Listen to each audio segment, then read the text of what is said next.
오늘 이 아침에도 하나님의 은혜를 사모하여 기도의 자리에 나오신 모든 성도님들을 환영하고 축복합니다.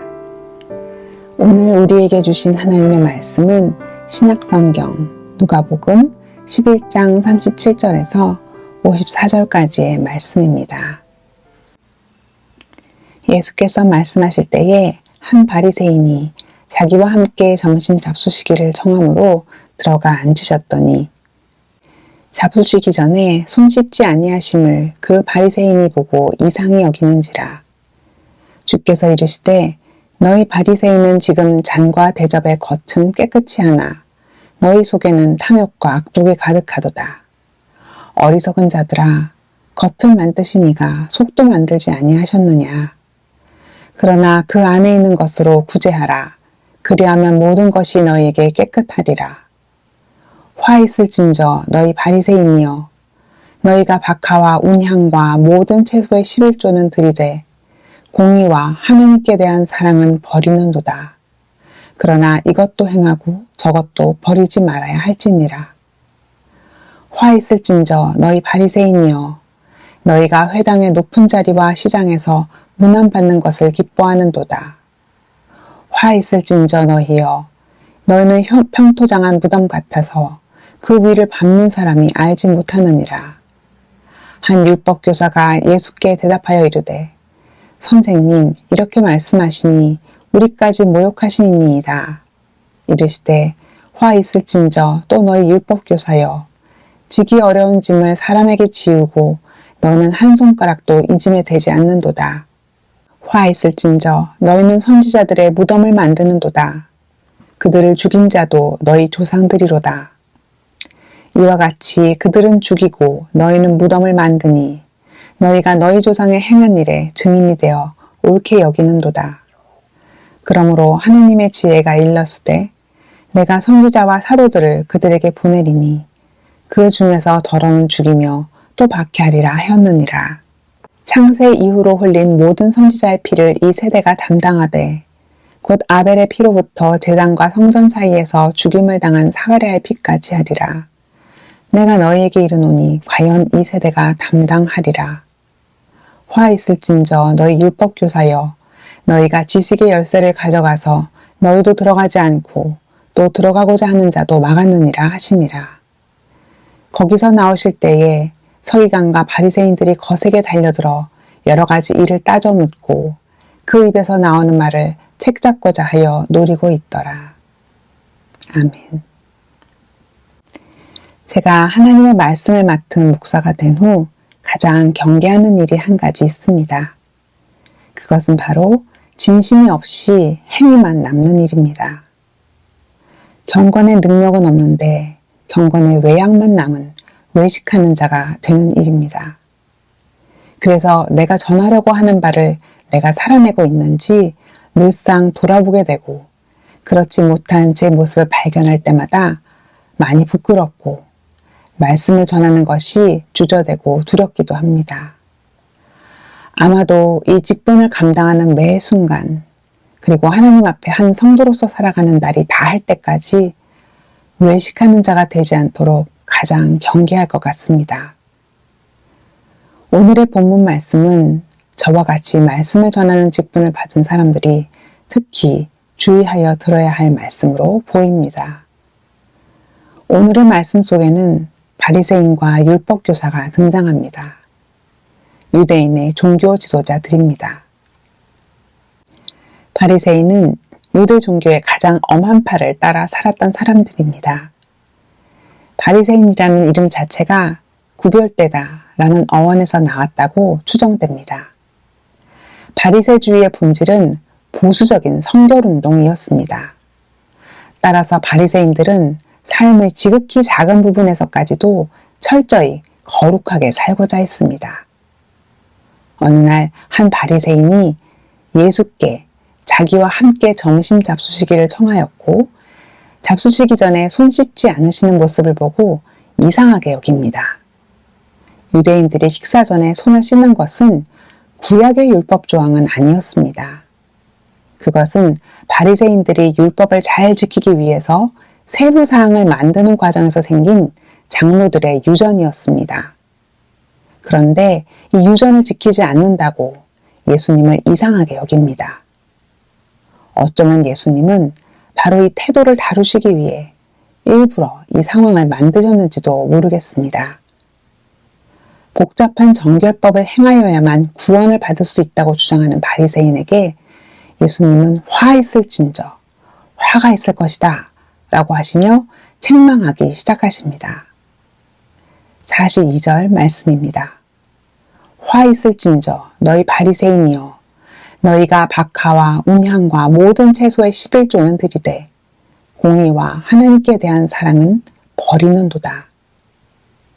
율법이 요구하는 11조는 곡물과 나무 열매와 짐승이었는데 바리새인들이 드렸던 박하와 운향과 채소는 항목에 들어가지 않는 것들로 이처럼 정하지 않은 항목까지 11조로 드리면서 철저하게 하나님의 율법을 지키며 스스로 의롭고 경건하다고 여겼습니다. 하지만 예수님은 바리새인들이 힘에 지나도록 예물을 바치면서 그보다 더 중요한 공의와 하나님께 대한 사랑을 무시했음을 지적하십니다. 또 43절에서는 이들의 명예욕을 지적하십니다. 바리새인들은 자신들의 종교적 열심과 지식에 대한 자부심으로 회당에서 높은 자리를 차지하고 어디에서나 자신이 귀중한 존재라고 인정받고 싶어 했습니다. 44절에서는 스스로 거룩하고 정결한 사람들이라고 생각했지만 실상은 그 반대로 무덤처럼 부정할 뿐 아니라 모르고 밟은 사람들을 부정하게 만드는 오염원이 되고 있음을 지적하십니다.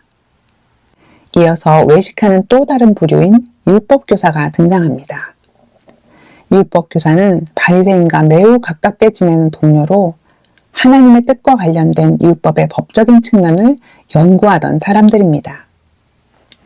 예수님은 이들에게도 화가 있을 것이라고 책망하십니다. 율법의 큰 짐을 사람들에게 지우고 자신은 지키지 않고 선지자를 존경한다 하면서도 핍박하고 하나님의 말씀을 잘 풀어 사람들에게 가르쳐 그 지식으로 하나님의 나라에 들어가게 할 열쇠를 가진 자들임에도 불구하고 자신들도 들어가지 않고 들어가려 하는 사람들도 들어가지 못하도록 막았으니 화가 임할 것이라 하는 책망을 거듭하십니다. 예수님께 너무나도 부끄럽고 무서운 책망을 받은 바리새인과 율법교사들의 큰 죄목은 무엇입니까? 바로 외식하는 것입니다. 겉과 속이 다르고 앞과 뒤가 다르고 말과 행동이 다르고 내 눈에 있는 들보는 못 본 척하고 다른 사람의 눈 속에 있는 티끌만 지적하는 것입니다. 잘못되고 거짓된 신앙인의 모습입니다. 바리새인에게도 율법교사에게도 각각 3번씩 총 6번이나 화 있을진저라고 하시며 외식하는 행동을 하나하나 지적하시고 그 행위를 미워하신 예수님이 이 기록된 말씀을 통해 오늘 우리에게 주시는 교훈은 무엇일까요? 그것은 좀 전에 읽었던 본문 42절 말씀에서 찾아볼 수 있을 것 같습니다. 화 있을진저 너희 바리새인이여 너희가 박하와 운향과 모든 채소의 11조는 드리되 공의와 하나님께 대한 사랑은 버리는도다. 그러나 이것도 행하고 저것도 버리지 말아야 할지니라. 힘에 지나도록 드리는 자기 희생으로 남보다 하나님 앞에서 더 인정받기 원하고 그렇지 못한 사람을 비판하는 태도, 더 충성하는 나에게 덜 충성하는 사람들보다 더 큰 상을 주셔야 한다고 생각하는 것, 나중된 자가 먼저 되는 것을 질투하는 것 등 공의를 저버리는 외식을 범하고 있지 않은지 나 자신을 경계해야 할 것입니다. 하나님을 사랑하기에 그가 주신 율법을 사랑하고 지키라는 동기를 잃어버린다면 사랑은 없고 형식만 남아 율법을 지키는 것이 부담스럽고 힘들기만 하고 아무 능력이 없으며 오히려 하나님의 진노를 불러오는 죄목이 될 것입니다. 사랑하는 사김의 교회 성도 여러분, 여러분은 어떤 동기로 하나님의 말씀에 순종하고 계십니까? 그가 주실 상급 때문입니까? 혹은 거역할 때 무서운 벌을 받을까 두려워서입니까? 상이나 벌이 순종의 동기가 된다면 예수님은 차라리 행하지도 말고 버리라 하셨을 것입니다. 우리가 하나님의 말씀에 순종하는 동기는 예수님에게서 발견할 수 있습니다. 예수님은 하나님의 사랑을 받고 있고 사랑하고 있고 그래서 사랑 안에서 두려움이 없이 신뢰하기에 그의 말씀을 듣고 순종하셨습니다. 우리가 하나님을 사랑하고 그분이 다스리시는 나라의 정의와 공의를 진심으로 사모한다면 그것이 나의 순종의 동기가 될 것입니다. 사랑하는 분의 말씀을 듣는 것이 나의 기쁨이고 행복이기 때문입니다. 위선이 아닌 진심으로 하나님을 사랑하고 그 계명에 순종하는 성도가 되기 원하십니까? 그렇다면 형식만이 아닌 동기에 집중하시기 바랍니다. 내 안에 중요한 율법의 정신은 정의와 하나님께 대한 사랑이 모든 순종의 동기가 되고 있는지 확인하고 그 열매인 행위가 나타날 수 있도록 분별하며 행하는 저와 여러분이 되시기를, 그래서 화가 아닌 하나님의 복을 충만하게 누리는 우리가 되기를 예수님의 이름으로 간절히 소망합니다. 기도하시겠습니다. 사랑하는 하나님 아버지, 아버지의 사랑이 얼마나 크고 놀라운지, 얼마나 깊고 넓은지 헤아릴 수가 없습니다. 그 사랑에 겨워서, 그 사랑에 감사해서 아버지의 말씀을 항상 듣고 순종하는 제가 되기 원합니다. 아버지가 주실 상급이나 벌이 아니라 아버지가 주신 사랑과 아버지에 대한 저의 사랑이 제 순종의 동기가 되기 원합니다. 언제나 진심으로 아버지의 말씀을 듣고 순종하는 제가 되게 하소서. 그리고 우리 개인의 기도 제목을 놓고 우리의 가정과 다음 세대의 자녀들, 청년들을 위해 기도해 주십시오. 또한 하나님께서 예배 처소를 허락해 주셨음에 감사드리며 주중 공간과 필요한 모든 과정 또한 은혜 가운데 잘 준비되어지기를 기도해 주시기 바랍니다. 마지막으로 나라와 민족과 온 열방에 하나님 나라가 세워지기를 한 마음과 한 뜻으로 기도하며 나아가겠습니다. 함께 기도하시겠습니다.